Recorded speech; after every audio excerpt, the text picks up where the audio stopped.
রবিবারের ডিনারটা তোমাদের সাথে শেয়ার করলাম। আজকে বানিয়েছিলাম লাচ্চা পরোটা আর চানা মশলা।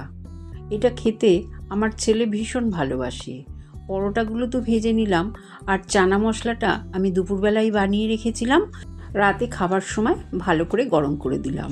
আর লাচ্চা পরোটাটা দেখেছো তো কতগুলো লেয়ার, কত সুন্দরভাবে দেখা যাচ্ছে।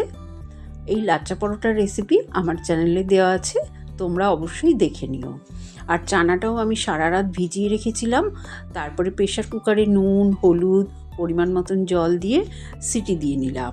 এবার সর্ষের তেল গরম করে জিরে, শুকনো লঙ্কা ফোড়ন দিয়ে, আমি আজকে এটা নিরামিষই করব বলে একটু হিং ফোড়ন দিয়েছিলাম। গ্রেট করা আদা, টমেটো, লঙ্কা কুচি দিয়ে ভালো করে একটু কষিয়ে নিলাম। তারপরে গুঁড়ো মশলাও দিয়ে দিলাম।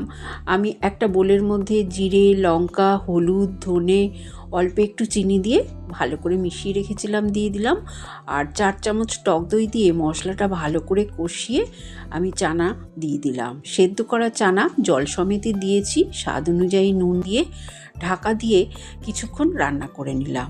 আর কিছুটা চানা আমি তুলে রেখেছিলাম, হাতার পিঠ দিয়ে একটু চেপে চেপে গালিয়ে দিয়ে দিলাম। এতে চানা মশলাটার গ্রেভিটা বেশ ঘন হয়।